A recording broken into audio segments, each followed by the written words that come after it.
여러분, 안녕하세요. 오늘은 휴대폰 택배 분실 사건에 대해 한 글쓴이의 억울한 내용을 전해드리겠습니다. 글쓴이는 최신 기기인 갤럭시 S25를 인터넷으로 구매했고 핸드폰 대리점은 이걸 택배로 보냈습니다.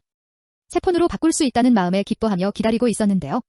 발송 후 다음날 아침에 택배사에서 배송 알림톡이 왔는데 글쓴이는 출근 중이라 확인을 못하셨던 거죠. 별도로 택배 보관 위치를 지정하지도 않았고요.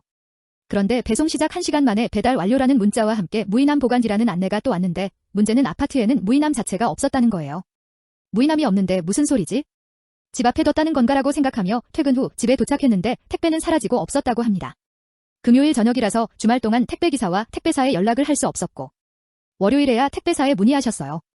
배송 사진을 보내줬는데 화질도 너무 흐리고 우리 집이 맞는지 의심갈 정도였다고 해요. 글쓴이는 현관이랑 비슷하긴 한데 우리 집이 맞는지 물어보며 택배가 없다고 하니 배달기사는 문 앞에 두는 게 코로나 이후의 관례였다며 없어진 택배에 대해서는 책임이 없다고 했습니다. 그래서 몇 시간 동안 동일 아파트의 다른 층과 옆 아파트 등 모두 찾아다녔는데 택배는 찾을 수 없었어요. 관리사무소에 말해서 CCTV를 받았는데 시간대를 보니 택배기사가 올라가는 장면을 받을 수 있었는데 이상하게도 내려오는 장면은 못 받았다고 해요. 현관 앞에 CCTV가 있는 것도 아니고 관리실은 택배를 누가 가져가는지 확인이 안 된다는 겁니다. 이후 택배사에서는 배송기사가 사진도 찍었고 CCTV에 올라가는 것도 찍혔으니 책임이 없다며 사건 종결이라고 통보를 한 상황입니다. 소비자 입장에서는 정말 억울한 경우죠. 사실 배송기사가 찍은 사진도 택배가 있는 건지 알아볼 수도 없었고 택배사에 문의하니 실제로 배달한 기사의 연락처가 아닌 다른 사람의 번호로 사진을 보내준 것도 이상했어요.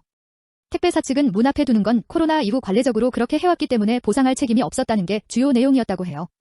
글쓴이는 소비자보호원에 연락했지만 택배사가 국영기관이라며 신문고로 접수하라고 한 상태이며 택배를 보낸 휴대폰 대리점은 송장 기록과 주소가 모두 맞다는 걸 확인했습니다.